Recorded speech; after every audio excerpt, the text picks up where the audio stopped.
Assalamualaikum warahmatullahi wabarakatuh. Perkenalkan, nama saya Mei Lailatul Syahada, NIM T 2019-4019, kelas PGMI D1. Di sini saya akan membahas tentang konsep dasar mendengarkan. Kita masuk pada materi yang pertama, yaitu hakikat mendengarkan. Menurut Carl dan Richard (Rubin dan Mendelssohn 1995) mengartikan mendengarkan sebagai pemrosesan informasi yang didapat oleh pendengar melalui pandangan yang mencakup perintah untuk menyatakan apa yang akan dituju dan diekspresikan oleh pembicara. Selanjutnya kita masuk pada poin A, yaitu konsep mendengarkan sebagai konsep aktif.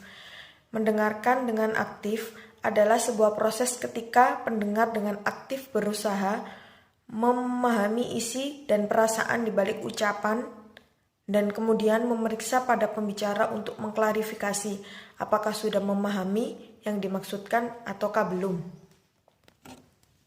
Selanjutnya kita masuk pada poin B, yaitu mendengarkan sebagai pemrosesan informasi. Mendengarkan merupakan kegiatan yang kompleks yang mencakup komponen yang disajikan. Mendengarkan juga merupakan proses dinamis yang menggunakan informasi dari pembicara, pendengar latar, dan interaksi untuk membentuk makna. Selanjutnya kita masuk pada poin C, yaitu mendengarkan sebagai proses mental. Dalam mendengarkan terdapat proses mental mulai dari pengidentifikasian bunyi, proses pemahaman, dan penafsiran bunyi. Hal ini mencakup tentang pemahaman aksen pembicara, unsur bahasa, aturan kebahasaan yang digunakan, serta pemahaman makna.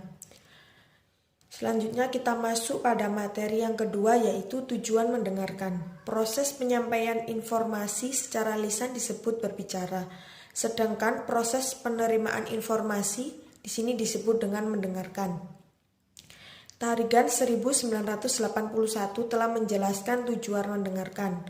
Di sini ada 4 macam, yaitu yang pertama yaitu memperoleh informasi yang ada hubungannya dengan profesi. Yang kedua yaitu meningkatkan keefektivitasan berkomunikasi. Yang ketiga mengumpulkan data untuk membuat keputusan, dan yang keempat memberi respon yang tepat. Selain itu, Tarigan 1972 juga menjelaskan tujuan lain dalam mendengarkan, yaitu yang pertama ada memperoleh pengetahuan secara langsung atau melalui televisi dan radio. Yang kedua, menikmati keindahan audio yang diperdengarkan. Yang ketiga, mengevaluasi hasil pendengaran. Dan yang terakhir itu mengapresiasi bahan dengaran agar dapat menikmati serta menghargainya.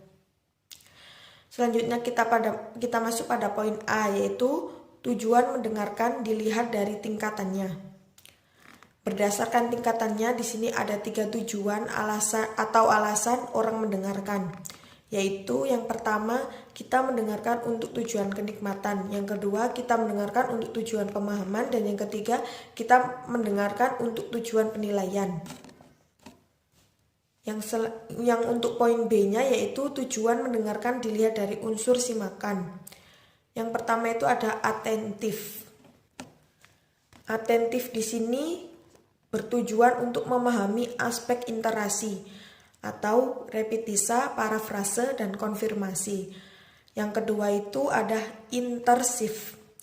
Intersif di sini bertujuan untuk membangkitkan kesadaran akan adanya perbedaan bunyi, struktur, dan pilihan kata yang dapat menyebabkan perbedaan makna. Yang ketiga di sini ada selektif. Selektif di sini bertujuan untuk membantu mengarahkan perhatian pendengar pada kata-kata kunci, urutan, warna, dan struktur informasi. Dan yang terakhir itu ada interaktif. Interaktif di sini bertujuan untuk membantu para pendengar berperan aktif dalam berinteraksi, walau mereka hanya berperan sebagai pendengar. Sekian dari penjelasan saya. Apabila ada salah kata mohon dimaafkan. Billahi taufiq wal hidayah wa ridho wal inayah. Wassalamualaikum warahmatullahi wabarakatuh.